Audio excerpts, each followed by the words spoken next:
What's up, guys? Parris and Benjamin here. Hello. And what are we doing today, Benjamin? Well, I left Parris alone with my Xbox, and he decided to play the new DMC demo. Yeah, that's DMC Devil May Cry. It says there on the screen. Yeah, it does say that on the screen currently. This is the reboot that they did. Yes. I'm a massive fan of Devil May Cry. I mean, absolutely massive. I enjoyed Devil May Cry, though I don't see the need for the reboot personally. No, but yeah. So my point was, massive fan, have been since the first game came out. When I played the demo in, what was it, Code Veronica X? I think it was Code Veronica X. Yes, indeed. Yeah. So that might be a Let's Play. Possibly. So since then I've been a massive fan, and this is their reboot. When we first saw it, we were like, "What the hell's going on?" Yeah, I think a lot of people were. Yeah, this grungy, dark Dante. People didn't like that. No, people didn't like that, and I think we agreed on the fact that we weren't sure on that. We weren't happy when they first were talking about it, and they showed off the trailer.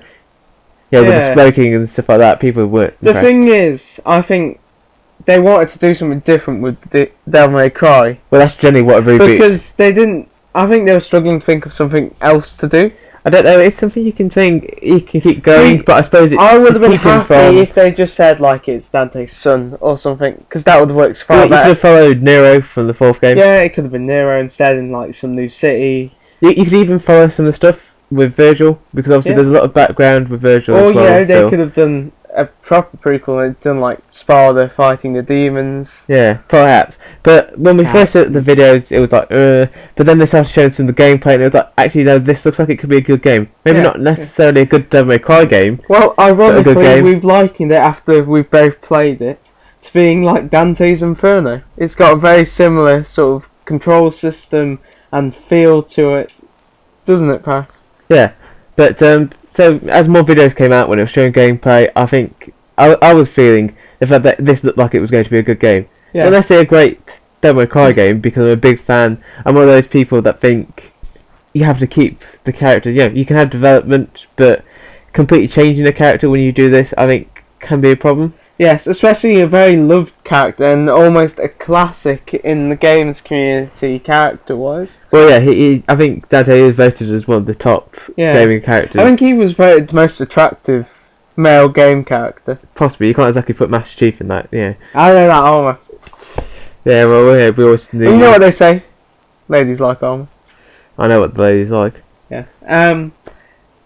So yeah, we've not quite hit any gameplay yet. We're about to, aren't we? Yeah, giving people opportunity to appreciate what the view is. So here we go.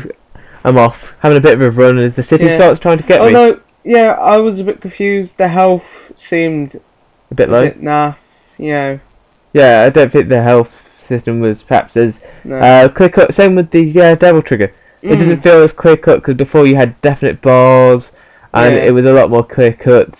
I think it's not quite. Also, one thing I did notice in the game, which you're seeing in the video, is there is a lot of stuttering between sort of a cutscene and stuff. And when it's telling you stuff, I think it does struggle a little bit. Yeah. With the telling stuff. So I'm fighting some basic enemies, getting a couple of things, trying out the different weapons. Letting it see a bit of the angel. You've got three. Yeah, you've got the normal one. So if you use just the normal sort of, what is it, Y button on the Xbox controller? It's the X for the sword. No, it's Y. No, it's X, isn't it? No, X is guns. So Y on the X. Yeah, but if you triangle on the PS3. But if you hold the right trigger and do it, you can get the different weapons. So you can get like, right or left trigger, you get like the angel or the demon weapons. It looks like it's skipping a little bit, but that could be perhaps our video is struggling to keep up while we're talking to it. As you can see, it seems to be freezing here and there, but get some fairly smooth gameplay. Just I personally didn't didn't like the addition, the fact that you need to use separate weapons for different things. I don't like a game that forces you I kind of like to do that. The feature of it, in a sense, to easy switching. Easy switching. It should be that you press a button to change weapon, but it shouldn't be that you have to use that weapon to do particular things. Yeah, but it's only to open like different areas. So here's one of the new features they've added, which is finding lost souls. You find them on walls. Again, every time I play, I seem to find different ones. Yeah, again, for the thing of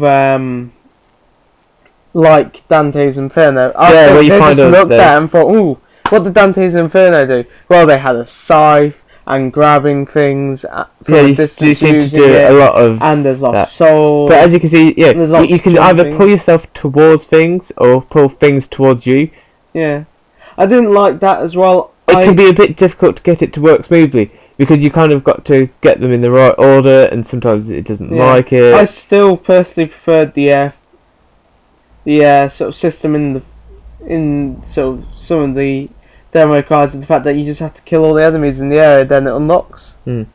Although obviously, the first one had the best thing with the hand that comes out the door and like grabs. I think it carried that over in the mall. Is just you didn't end up next to the door as much, but so everyone can see the little ghosty lady. She's not necessarily a ghost. It's the fact that she is actually alive. They did originally imply with some of the trailers that she died, and she was like a spirit helping you. Spirit helping, yeah. But it's not quite the same. She's almost like a psychic, and she's in the real world, and she could project herself into the demon limbo to help you. Yeah.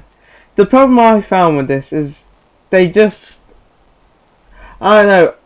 I like the idea of them doing more Devil May Cries. I don't think there's been enough of them of late. They did 3 Devil May Cries for the PS2, and then you had 4 on the Xbox.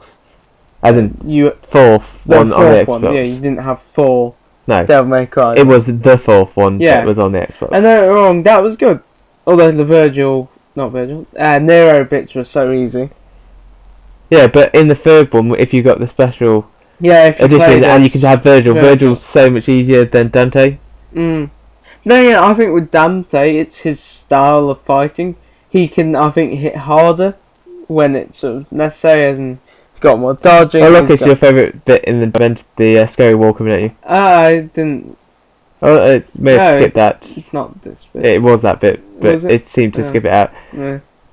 Some of these bits I need to get through a bit quick, because this was like a second playthrough. What we're seeing is just a little bit jittery. Yeah, it should be very clearer. It should be smooth thing. Let's just ignore that time being.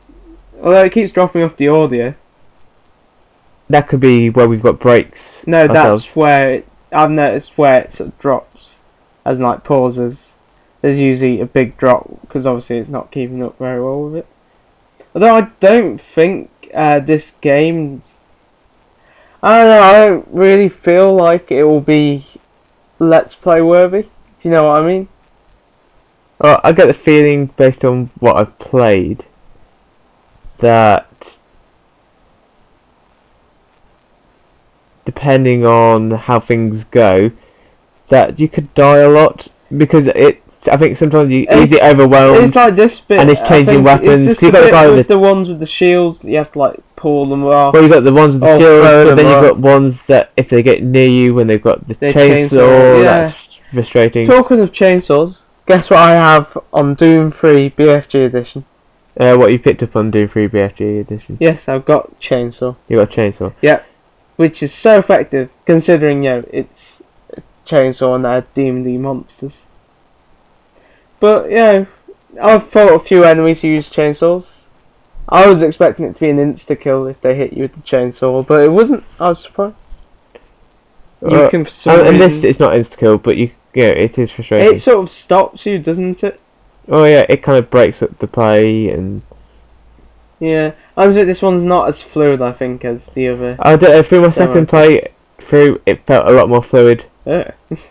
That's the problem I found as well. He doesn't look at all like Dante. I know it's not meant to be like an alternate reality, but he would look like the same.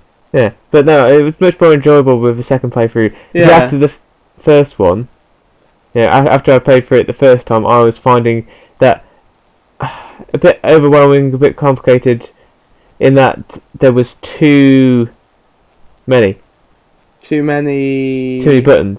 Too many buttons, yeah. Yeah, was having to press everything. They utilised like every button. Yeah, there's like no button that's unutilised. I think the problem you press B button to do your uplift. Yeah, I kept having the problem with the bits where you like use a thing to grip something and pull out, but also use a thing to pull yourself forward, and they're like the same things, just slightly different buttons. and I just kept doing the left wrong trigger one. on X or right trigger on X. And it was stupid. It just didn't work. I don't know about not work, it's the fact that I think you've got to kind of really adjust to it. You know, I'd seen when they were showing it off them say the fact that, you know, he's been playing hours and hours and hours and hours and hours to make sure that what it was showing off in the demo was perfect. Yeah. I hate that though, especially Let's Plays, where it's obvious the person has literally played it hundreds of times, where literally they don't even look, they just fire before they do things. It's like I was watching someone do, what was it? It was a Let's Play of the original Doom, but for the Xbox. Yeah. And literally he was just firing instantly, as in he knew exactly what everything was. Because the enemies don't move. Yeah, the enemies don't move, and it's just one of those things of...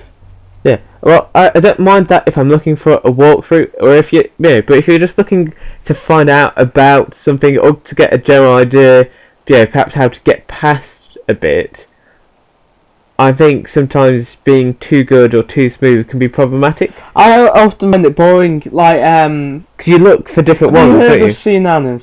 No. He's a YouTuber, he works for Machinima, but does his own videos, and he plays Call of Duty. And they are perfect. He doesn't die. He knows exactly when to throw grenades to blow people up. It's irritatingly sort of perfectionist. You can tell that he has like no life, and all he does is play online. See, like I've now used the devil trigger instead of being nice and smooth. It looks awful as well. Yeah, it does look a bit naff in the devil trigger, but it's not just that. It's the smoothness of activating it. Before it was you tap like a shoulder button and you're in devil trigger. Yeah. This one you got to like press in for two sticks. I hate the games where it's like press both triggers to do something, and then it's like it's two sticks in this, and I didn't like that. Yeah, but there's like I think it might be Darksiders where you have to press two buttons, but you like use it. So yeah. We'll carry on to the next part, I guess. Yeah. So we'll carry on at Underwatch there.